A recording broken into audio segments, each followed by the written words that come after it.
Assalamualaikum warahmatullahi wabarakatuh.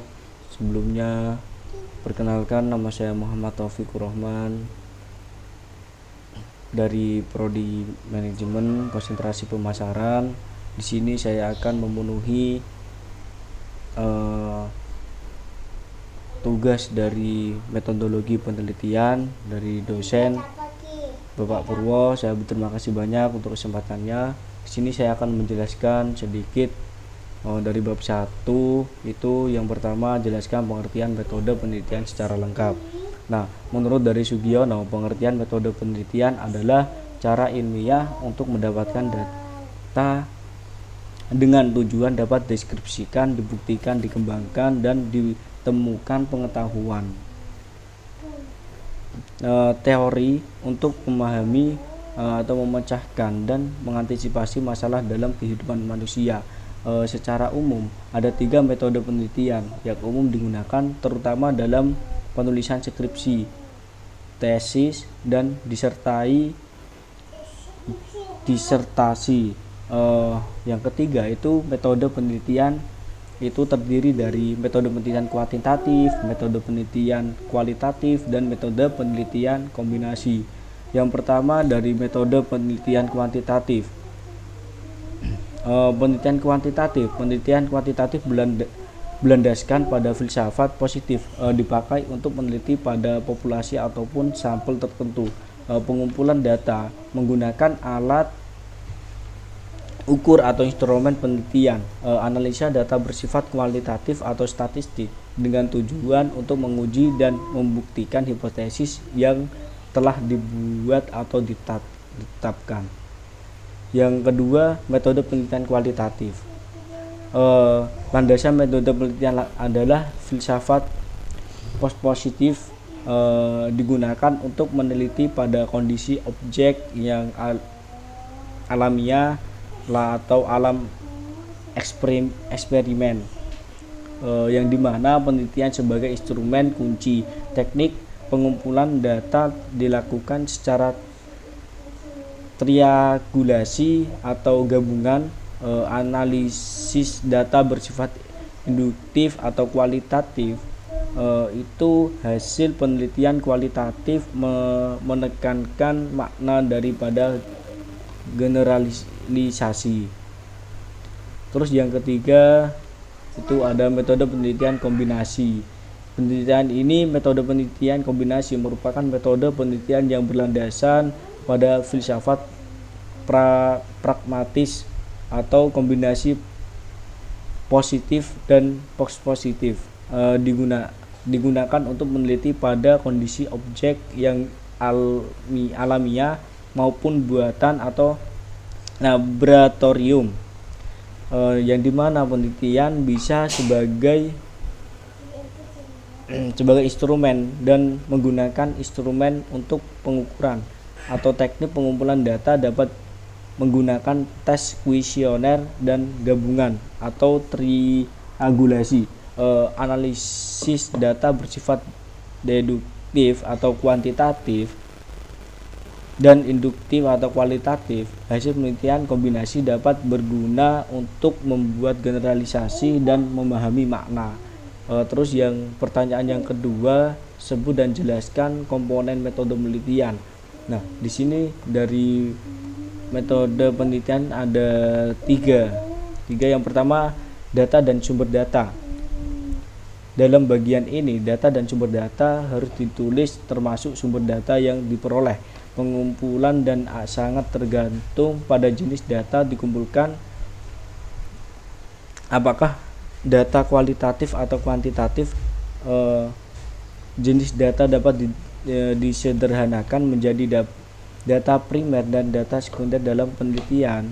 Data ini diperoleh dari sumber data, apakah dari responden atau jika penelitian kualitatif, dan informan jika penelitian kuantitatif.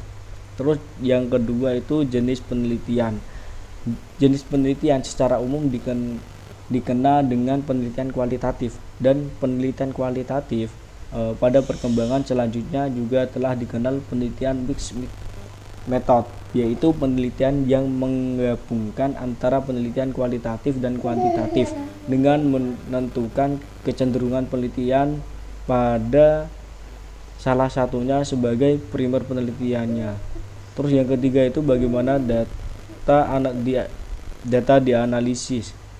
Setelah data dikumpulkan, lalu data tersebut dianalisis dengan teknik analisis data sesuai dengan jenis penelitiannya. Jika dalam proses analisis data menggunakan adopsi atau modifikasi metode, maka perlu dituliskan sebenarnya. Sementara jika merupakan modifikasi, maka penulisan harus menuliskan alasan dan pertimbangan melakukan modifikasi terhadap analisis data tersebut. Pada bagian ini beberapa komponen yang dianalisis diantaranya adalah bagaimana cara penarikan sampel dari populasi jika penelitian kuantitatif dan subjek dan objek atau informan penelitian jika penelitian kuantitatif. Perlu juga diskusikan secara runtut prosedur analisis data yang dilakukan, prosedur pengumpulan data, atau termasuk cara perhitungan. Keseluruhan hal tersebut akan diuraikan secara detail, termasuk melakukan interpretasi terhadap nilai perolehan dari hasil analisis, seperti itu. Terus yang ketiga ini adalah jelaskan cara-cara ilmiah yang dapat dilakukan dalam metode penelitian. Yang pertama, identifikasi dan perumusan masalah. Identifikasi masalah adalah menemukan masalah yang akan diteliti. Perumusan masalah biasanya berupa pertanyaan sehingga kemudian didapatkan tujuan penelitian. Terus yang kedua itu ada pengumpulan informasi. Pengumpulan informasi berisi teori, konsep, atau hasil penelitian sebelumnya yang sesuai dengan masalah yang akan diteliti. Terus yang ketiga, pengajuan hipotesis. Pengajuan hipotesis yang diajukan merupakan jawaban sementara dari permasalahan yang diteliti. Terus yang keempat, melakukan eksperimen. Eksperimen dilakukan untuk menguji kebenaran hipotesis. Eksperimen dilakukan dengan menggunakan alat dan bahan serta memerlukan variabel-variabel tertentu dalam penelitian. Terus yang kelima itu ada analisis data. Terus analisis data setelah dilakukan eksperimen akan didapatkan data hasil penelitian. Data dapat berupa data kualitatif dan data kuantitatif. Data kualitatif berupa deskripsi, sedangkan data kuantitatif berupa angka. Data ini kemudian akan dianalisis dibandingkan dengan teori, fakta, dan konsep yang ada dalam literatur. Terus yang ke-6 itu menarik kesimpulan. Kesimpulan mengacu pada hasil eksperimen. Ada dua kemungkinan dalam kesimpulan, yaitu hipotesis diterima atau hipotesis ditolak.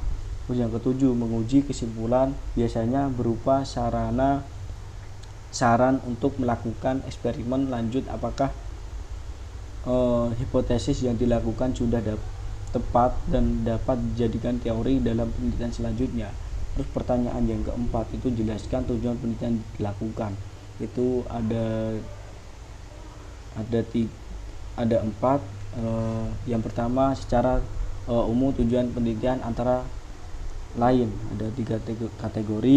Yang pertama, untuk memperoleh pengetahuan atau penemuan baru. Yang kedua, sebagai pembuktian atau pengujian tentang kebenaran dari pengetahuan yang sudah ada. Yang ketiga, sebagai pengembangan pengetahuan suatu bidang keilmuan yang sudah ada. Intinya semua penelitian yang dilakukan oleh seseorang pasti memiliki tujuan tertentu. Terus yang B, tujuan penelitian secara khusus. Tujuan penelitian secara khusus ada beberapa kategori diantaranya. Yang pertama, penelitian yang bertujuan eksploratif, menggali suatu hal atau permasalahan yang sedang diteliti. Yang kedua, bertujuan untuk pengembangan, di mana penelitian ini mengembangkan teori pandangan ilmiah tertentu menjadi lebih luas sebagai sarana pemecahan berbagai masalah di masyarakat. Yang ketiga, untuk menguji atau mengklarifikasi suatu topik atau permasalahan di mana hasilnya bisa memperkuat teori atau pandangan tertentu dan juga bisa menolak hasil teori atau pandangan itu. Yang keempat, penggunaan tujuan penelitian biasa sebagai sarana untuk mencari dan menemukan pengetahuan yang dapat dimanfaatkan langsung di dalam kehidupan. Penelitian jenis ini disebut juga dengan applied research. Terus pertanyaan yang kelima, jelaskan keunggulan penelitian yang dilakukan. Yang pertama, menginspirasi penelitian lebih lanjut. Penelitian selanjutnya bisa menggunakan topik serupa dengan mencari celah dari penelitian sebelumnya yang dapat dikembangkan untuk penelitian lebih lanjut.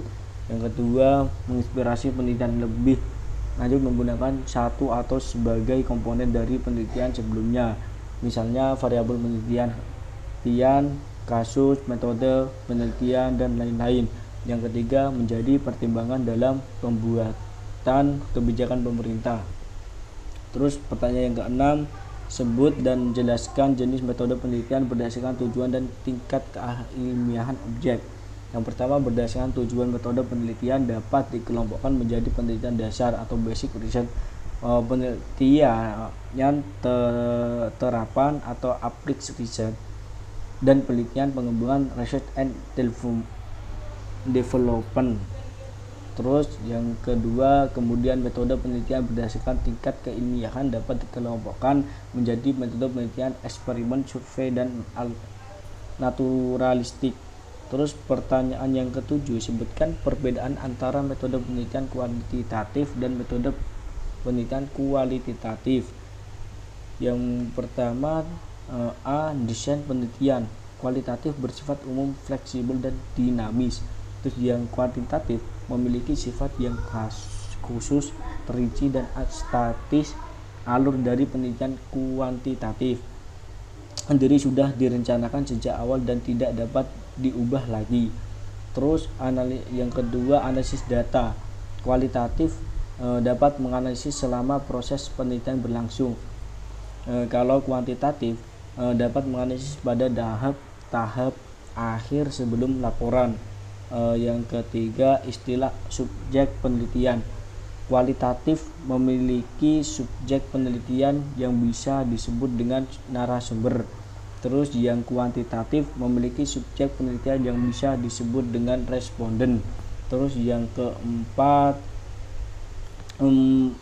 memandang fakta kualitatif. Penelitian kualitatif memandang atau fakta atau kebenaran tergantung pada cara penelitian menginvestigasikan data. Hal ini dikarenakan ada hal-hal kompleks yang tidak bisa sekedar dijelaskan oleh angka seperti perasaan manusia.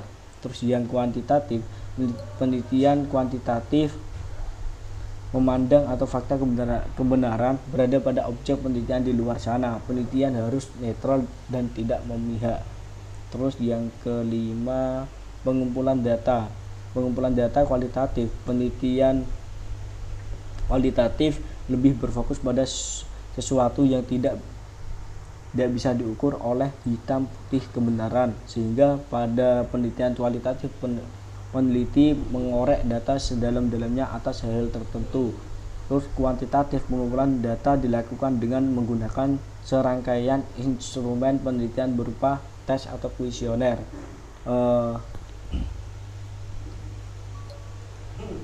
Yang ketujuh, representasi data kualitatif, hasil penelitian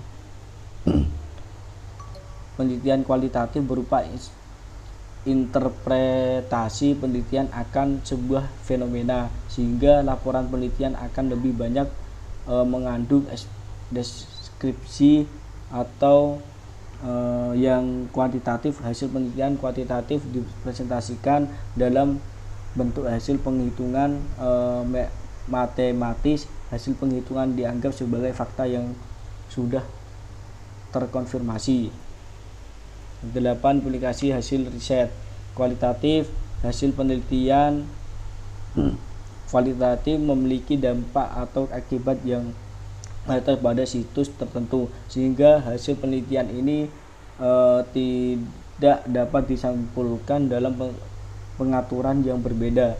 Terus kuantitatif, hasil penelitian kuantitatif berupa fakta atau teori yang berlaku secara umum atau general, kapanpun dan dimanapun fakta itu berlaku. 10 macam metode kualitatif: fenomenologi, etnografi, studi kasus, historis, grand theory, kuantitatif, eksperimen, survei, korelasi, regresi, analisis jalur, ex post facto. Terus yang ke-11 tujuan penelitian. Kuantitatif memperoleh pemahaman mendalam, mengembangkan teori, mendeskripsikan realitas dan kompleksitas sosial. Terus yang kuantitatif menjelaskan hubungan antar variabel, menguji teori, melakukan generalisasi fenomena sosial yang terteliti. Jenis data. Kualitatif, penelitian kualitatif berbentuk deskripsi atau menggambarkan fenomena atau fakta penelitian secara pada adanya.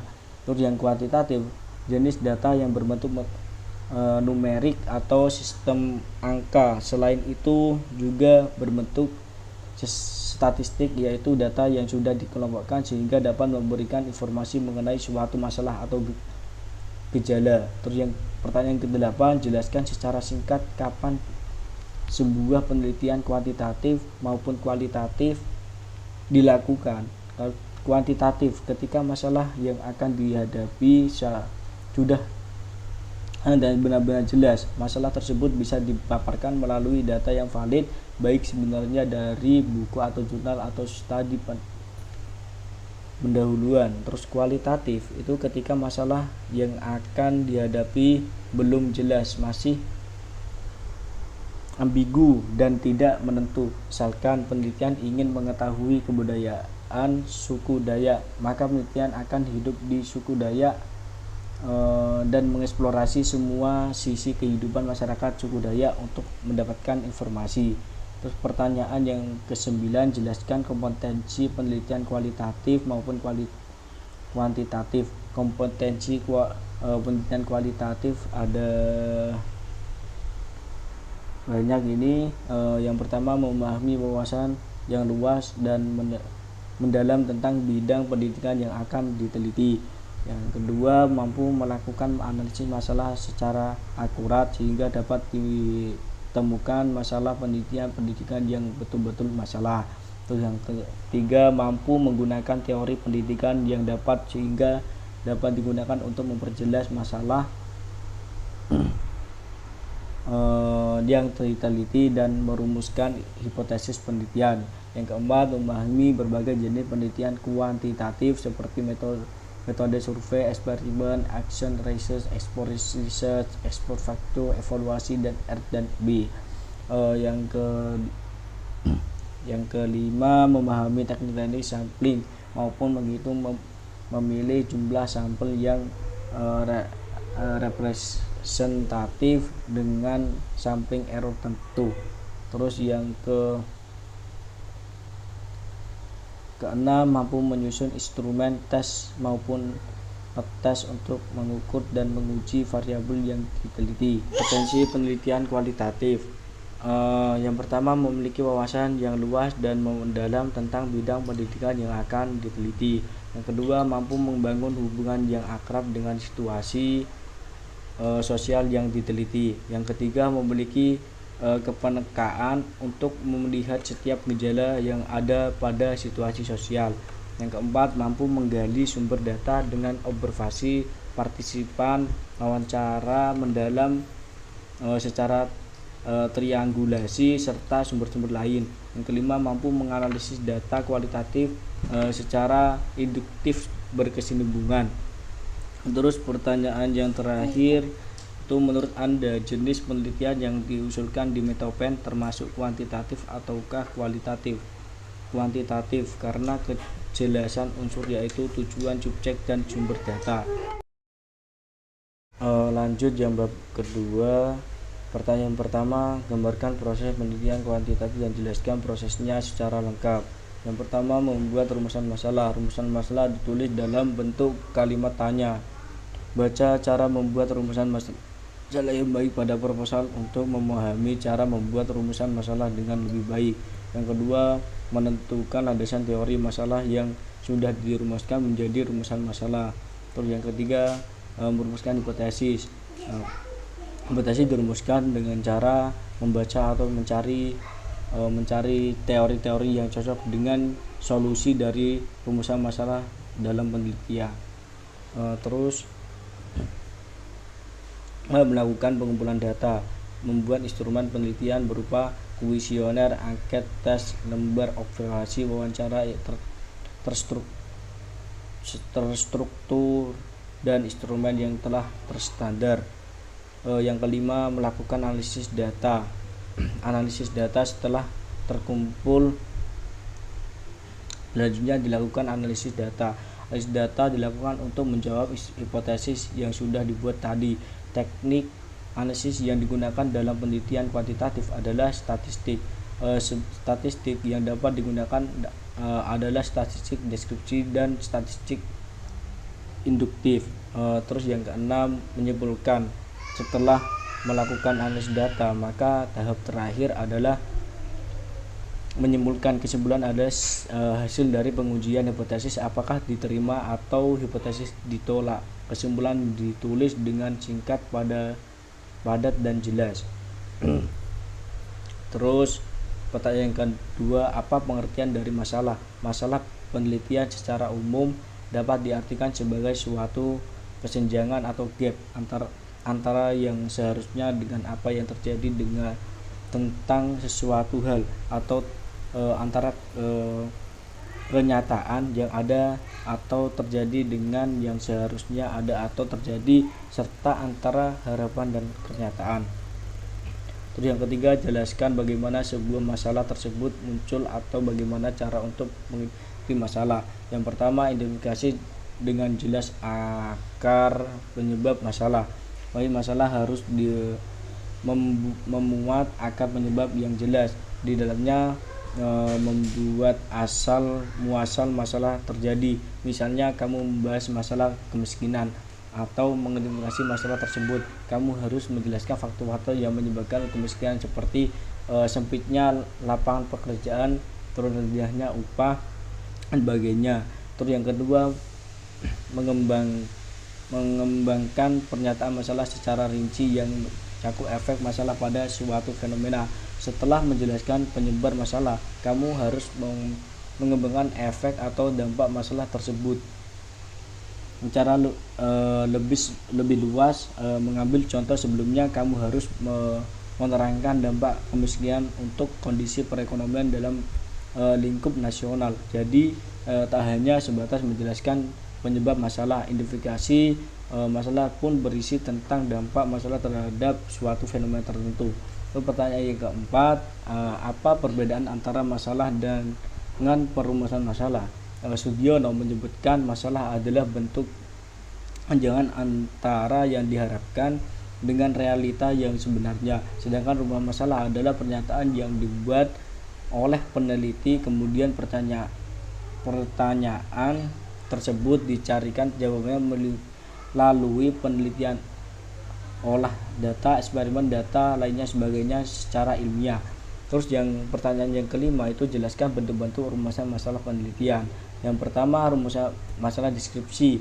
Maksud dari rumusan masalah deskripsi adalah rumusan masalah yang berhubungan dengan keberadaan variabel mandiri, baik hanya pada satu variabel atau lebih. Jadi yang kedua, rumusan masalah komparatif. Maksud dari rumusan masalah komparatif adalah rumusan masalah yang membandingkan keberadaan satu variabel atau lebih pada dua lebih sampel yang berbeda atau pada waktu yang berbeda. Terus yang ketiga, rumusan masalah asosiatif. Maksud dari hubungan masalah asosiatif adalah rumusan masalah yang bersifat menanyakan hubungan antara dua variabel atau lebih. Terus pertanyaan yang keempat, jelaskan pengertian variabel penelitian. Variabel penelitian adalah suatu atribut atau sifat atau nilai dari orang atau objek atau kegiatan yang menyampaikan variasi tertentu dan ditetapkan oleh peneliti untuk dipelajari sehingga memperoleh informasi tentang hal tersebut. Terus yang kelima, bagaimana cara untuk mengidentifikasi masalah dari sebuah penelitian.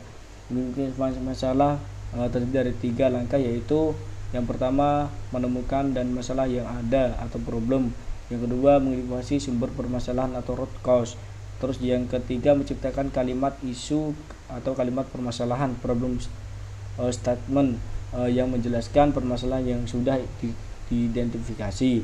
Terus pertanyaan yang keenam, sebutkan dan jelaskan jenis-jenis variabel penelitian, kemudian contoh jelas dan berikan secara lengkap. Terus berdasarkan fungsi dan jenis penelitian diadakan menjadi yang pertama variabel independen. Variabel independen berbasis bebas disebut juga dengan variabel prediktor stimulus eksogen, yakni merupakan variabel yang mempengaruhi variabel lain atau menjadi sebab atau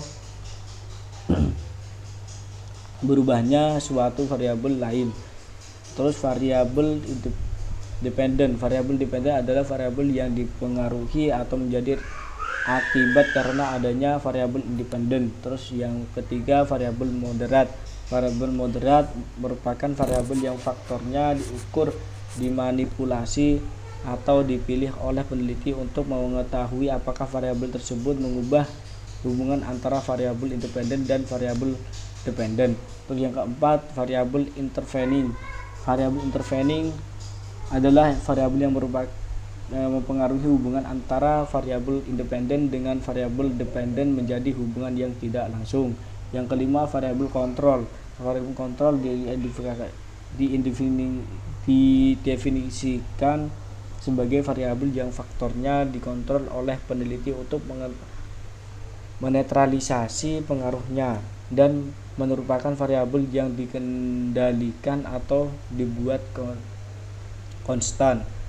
Terus pertanyaan yang ketujuh, gambaran paradigma penelitian Anda, kerangka penelitian, hipotesis kalian, X1, X2, X3 ya seperti yang ada di gambar.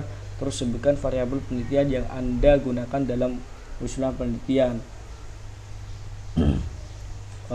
X1 e-commerce, X2 targeting, X3 orientasi pasar, variabel Y kinerja pemasaran. Bab 3 dari landasan teori, kerangka, pertumbuhan dan pengajuan hipotesis. Pertanyaan yang pertama itu sebutkan langkah-langkah dalam melakukan penelitian kuantitatif secara lengkap. Yang pertama itu membuat rumusan masalah. Setiap penelitian harus bersumber dari adanya masalah. Yang kedua itu menentukan landasan teori. Terus yang ketiga merumuskan hipotesis. Terus yang keempat melakukan pengumpulan data. Terus yang kelima melakukan analisis data. Terus yang keenam itu menyimpulkan. Terus yang kedua, pertanyaan yang kedua, langkah kedua dalam penelitian kuantitatif adalah telaah pustaka. Mengapa diperlukan langkah tersebut? Jelaskan. Yang pertama menguraikan dan mempertimbangkan variabel penelitian agar tujuan penelitian dapat dicapai. Terus memberikan batasan penelitian dengan cara menunjukkan variabel bebas atau variabel terikat yang relevan dan yang tidak relevan. Yang ketiga memberikan acuan untuk peneliti saat mengartikan teknik analisis data yang dikumpulkan dalam penelitian.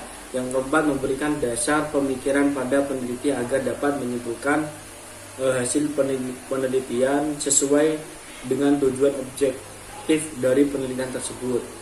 Terus yang pertanyaan yang ketiga, apa saja sih isi dari telaah pustaka? Jelaskan. Dalam daftar pustaka mengandung berbagai macam unsur di dalamnya. Berikut adalah unsur dalam daftar pustaka antara lain: nama penulis atau pengarang, judul buku dan artikelnya. Yang ketiga data publikasi buku. Data publikasi buku meliputi tahun terbit, penerbit, tempat penerbit, dan jika ada edisinya. Pertanyaan yang keempat, sebutkan kegunaan teori dalam penelitian. Sebagai sumber hipotesis, teori mengarahkan pengujian yang dilakukan dalam penelitian. Teori juga berfungsi mengarahkan ke pengumpulan data. Data yang akan dikumpulkan digunakan untuk menguji hipotesis yang didasarkan pada teori. Pertanyaan yang kelima, jelaskan langkah-langkah dalam deskripsi teori.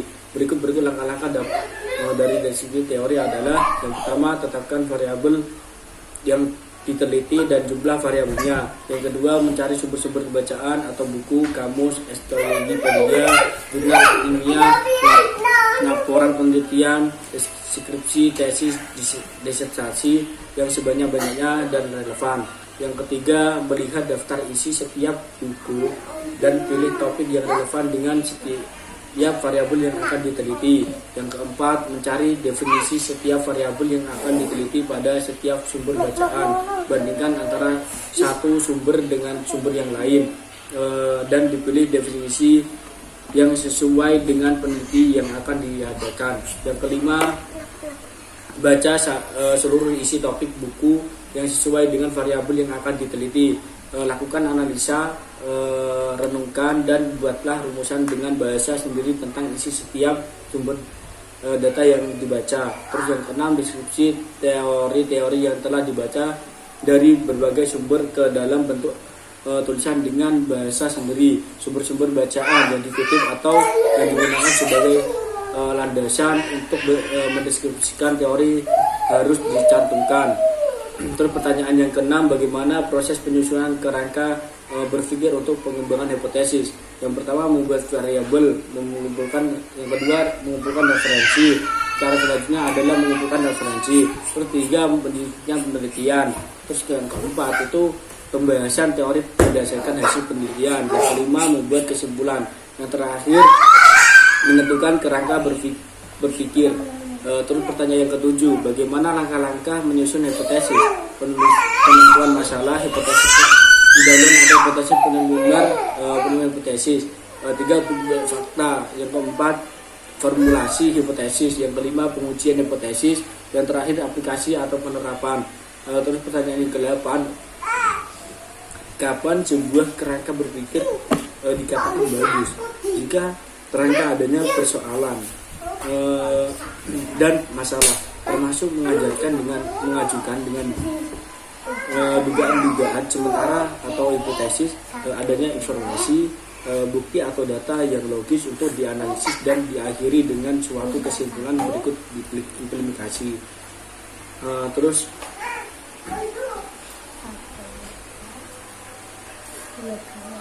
hipotesis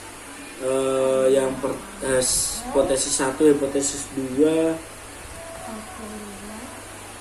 itu yang hipotesis yang pertama itu ada e-commerce berpengaruh positif terhadap kinerja pemasaran untuk merencanakan, menentukan harga dan mempromosikan dan mendistribusikan barang dan jasa untuk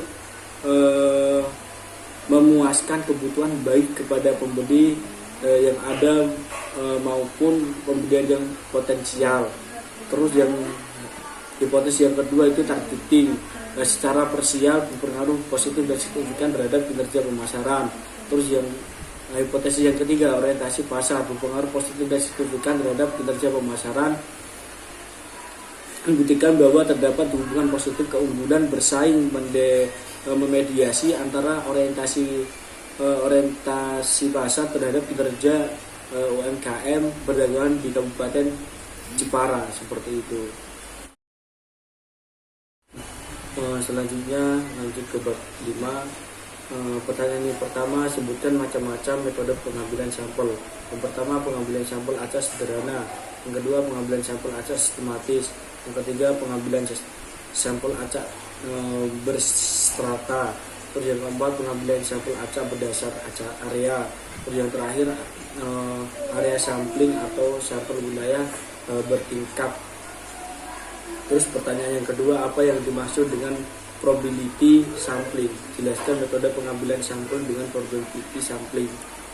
Probability sampling adalah teknik sampling. Probability sampling adalah teknik sampling dengan setiap anggota populasi memiliki peluang sama dipilih menjadi sampel dengan peluang sama dipilih sampel. Dengan kata lain, semua anggota tunggal dari populasi memiliki peluang tidak nol, memiliki peluang tidak nol. Terus pertanyaan yang ketiga, berikan contoh metode pengambilan sampel random sampling atau tidak boleh sama dengan contoh yang ada di buku.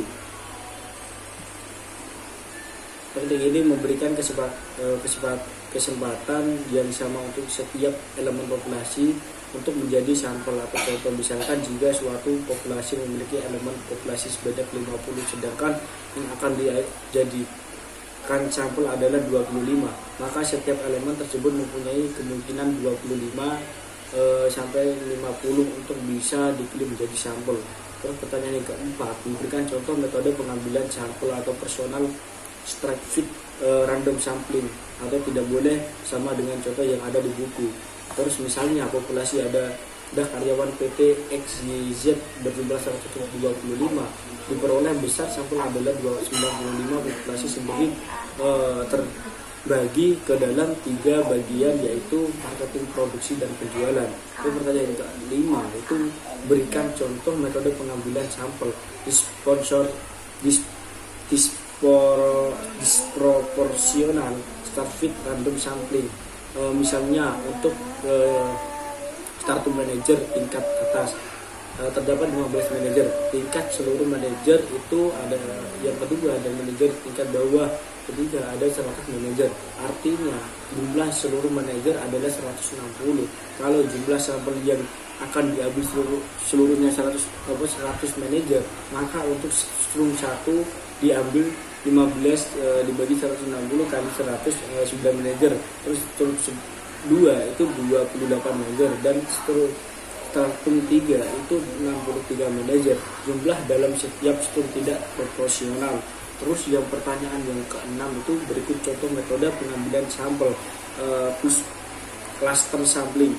Terus pada contoh sistematik random sampling ini berarti 50 dibagi ukuran sampling 50 sampai 10, artinya 5, maka 5 ini menjadi sampling interval. Pada penelitian Anda di bawah ini dapat Anda lihat sampel yang dipilih mengikuti sampling interval atau 5, maka dipilihlah anggota setiap kelipatan 5. Terus pertanyaan yang ketujuh, apa yang dimaksud dengan non-probability sampling? Jelaskan dari metode pengambilan sampel dengan non-probability sampling. Probability sampling ialah untuk memberikan peluang yang sama pada setiap anggota populasi untuk dipilih menjadi anggota sampel.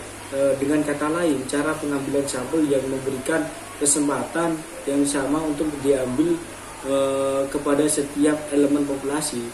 Cara pengambilan sampel melalui beberapa cara, yaitu undian atau kalkulator, tabel angka, acak komputer. Terus yang ke-8 itu berikan contoh metode pengambilan sampel, sampling sistematik. Pengambilan sampel pada setiap orang ke-10. Jadi setiap orang yang datang di urutan 10, 20, 30 dan seterusnya, maka ialah yang dijadikan sampel penelitian. Terus pertanyaannya 9 itu berikut contoh metode pengambilan sampel sampling kuota. Itu jumlah sampel yang ditentukan 500 orang. Jika pengumpulan data belum memenuhi kuota 500 orang tersebut, maka penelitian di Padang belum selesai. Bila pengumpulan data dilakukan secara kelompok yang terdiri atas 5 orang pengumpulan data, maka setiap anggota kelompok harus dapat menghubungi 100 orang anggota sampel, atau 5 orang tersebut harus dapat mencari data dari 500 anggota sampel. Terus pertanyaan yang ke-10, berikan contoh metode pengambilan sampling incidental. Siapa saja yang secara kebetulan atau insidental bertemu dengan penelitian dapat digunakan sebagai sampel bila dipandang orang yang kebetulan ditemukan itu cocok sebagai sumber data. Yang 11, pertanyaan ke-11, berikan contoh metode pengambilan sampel sampling proportif. Contoh sampel proportif akan melakukan penelitian tentang kualitas makanan, maka sampel sumber datanya adalah orang yang ahli makan makanan. sampel ini lebih cocok digunakan untuk penelitian kualitatif atau penelitian yang tidak dilakukan generalisasi. Terus pertanyaan yang ke-12, berikan contoh metode pengambilan sampel jenuh jika populasi relatif kecil, kurang dari 30 orang, atau penelitian yang ingin membuat generalisasi dengan kesalahan yang sangat kecil. Yang ke-13, pertanyaan ke-13, berikan contoh metode pengambilan sampel snowball. Dalam penentuan sampel pertama-tama dipilih 1 atau 2 orang sampel, tetapi karena dengan 2 orang sampel ini belum merasa lengkap terhadap data yang diberikan, maka penelitian mencari orang lain yang daripada lebih tahu dan dapat melengkapi data yang diberikan oleh 2 orang sampel sebelumnya. Begitu seterusnya sehingga jumlah sampel semakin banyak. Terus pertanyaan yang ke-14, jelaskan perbedaan konsep populasi dan sampel dalam penelitian kuantitatif dan penelitian kualitatif. Jelaskan mengapa demikian. Yang pertama, sampling dan penelitian kualitatif, penelitian ilmiah yang sistematis terhadap bagian-bagian fenomena serta hubungan-hubungannya. Tujuan penelitian ini kuantitatif adalah mengembangkan dan menggunakan model-model matematis, teori-teori dan atau hipotesis yang berkaitan dengan fenomena alam.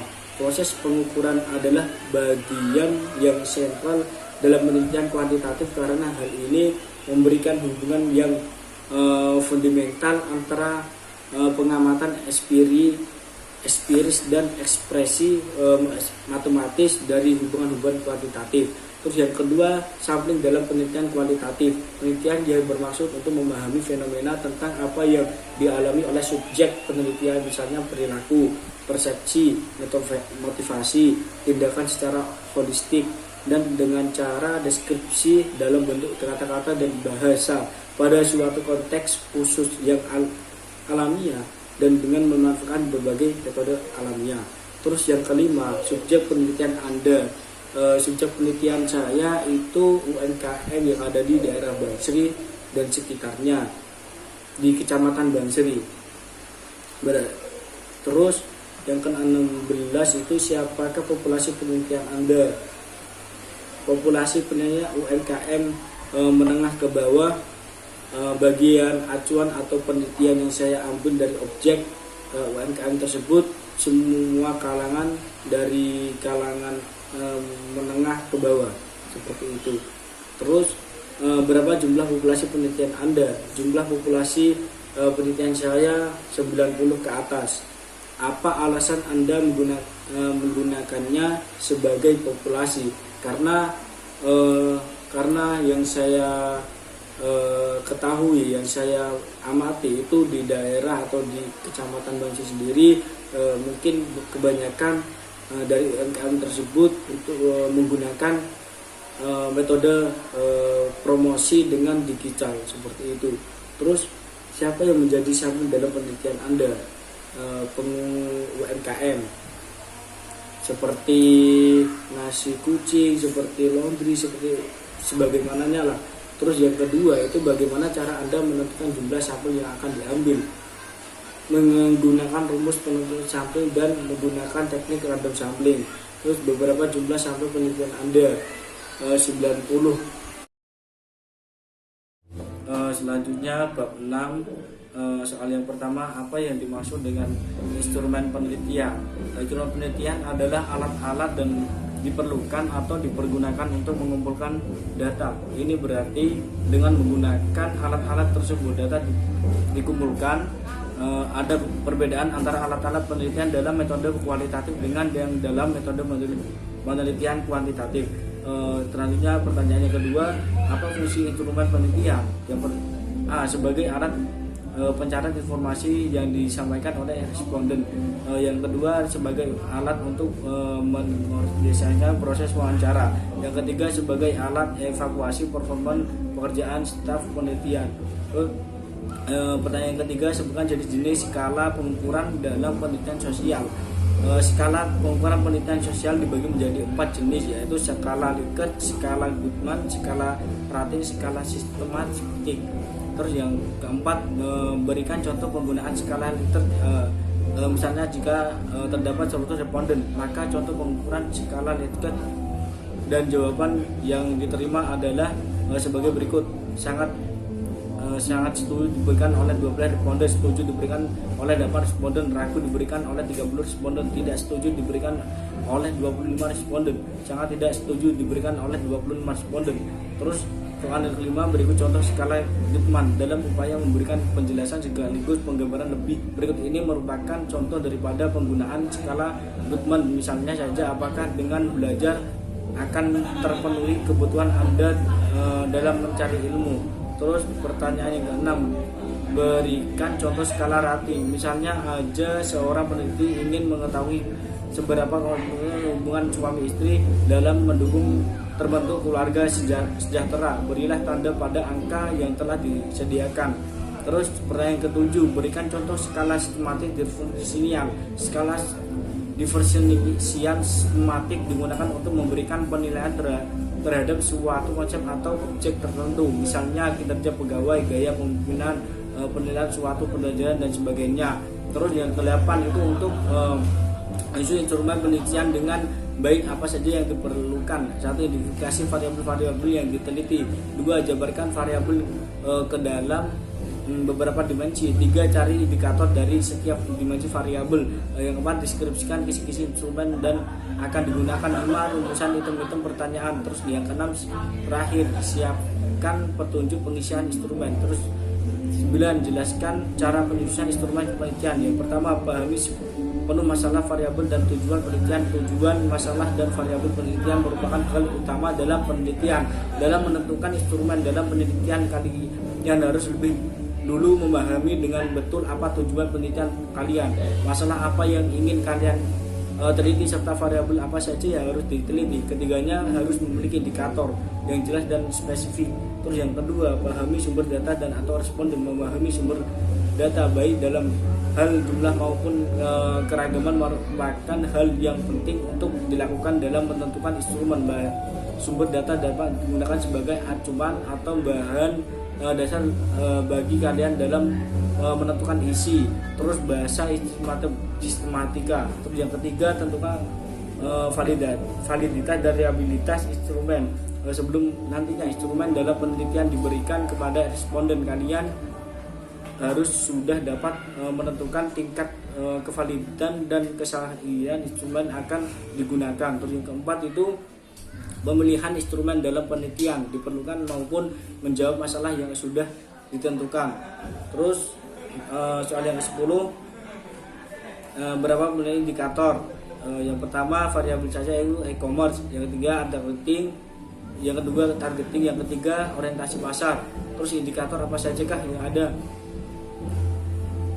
Dalam jurnal saya itu jenis e-commerce, komponen dan standar teknologi. Indikator 10 pada penelitian ini adalah orientasi pelanggan, orientasi penggunaan, koordinasi antara visual. Terus dari sumber-sumbernya nanti akan sudah tertera. Terus yang terakhir, jenis skala apa yang Anda gunakan dalam penelitian Anda. Menggunakan skala Likert. Sekian dari saya, mohon maaf jika ada salah kata atau kata yang kurang jelas, ya mohon maaf sebesar-besarnya. Wassalamualaikum warahmatullahi wabarakatuh.